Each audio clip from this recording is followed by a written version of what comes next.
আলাইকুম। শেফাস কুকে সবাইকে স্বাগতম। আশা করি সবাই ভালো আছেন।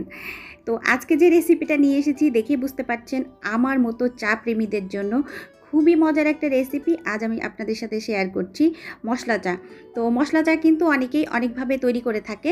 তো আমি চেষ্টা করি সবসময় রান্না-বান্না একটু সহজ করে দেখানোর জন্য। তো তাহলে চলুন দেখে নেওয়া যাক এর পুরো প্রস্তুত প্রণালীটা দেখে নেই। আর আশা করছি পুরো ভিডিও জুড়ে সাথেই থাকবেন। প্রথমেই আমি প্যান বসিয়ে দিয়েছি। এখন আমি দিয়ে দিচ্ছি পরিমাণ মতো পানি। আর এখানে আমি আজকে কিন্তু 2 কাপ চা বানাবো। তো 2 কাপ চায়ের জন্য আমি এখানে 2.5 কাপ পানি দিয়েছি।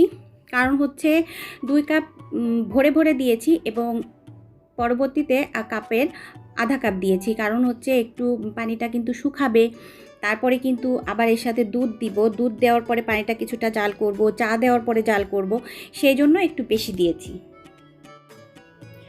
পানিটা কিন্তু এখন একটু গরম হয়েছে। এই পর্যায়ে আমি 4 টেবিল চামচ এখানে গুঁড়া দুধ দিয়ে দিয়েছি। আর এখানে যে দুধটা দিয়েছি এটা হচ্ছে কালো যে মেজারমেন্ট কাপ, এই কাপের সাথে যে টেবিল চামচটা থাকে ওইটা, কারণ ওইটা একটু কিন্তু ছোট।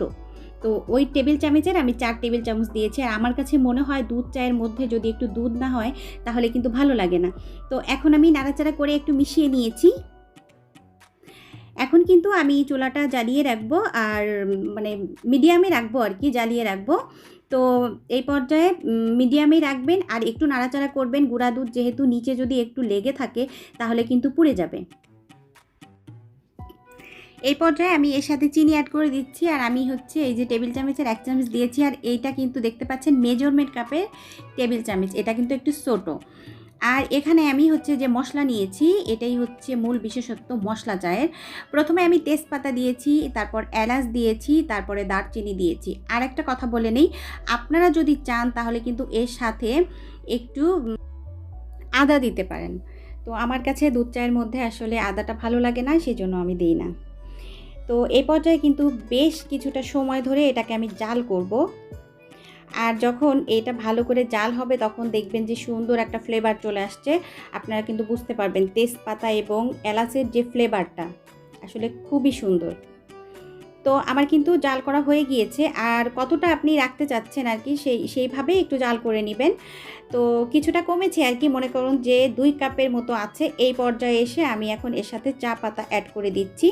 আর এটা আমি নিয়েছি হচ্ছে বড় দানার চা পাতাটা, আমার কাছে এটা ভালো লাগে। আর এখানে আমি চা পাতা দিয়েছি 2 চা চামচ। আর চামচটা কিন্তু আমি একটু উঁচু উঁচু করে ভরে দিয়েছি। আর যারা একটু লিকার বেশি খেতে চান তারা কিন্তু 1 চামচ দিতে পারেন আরও এক্সট্রা।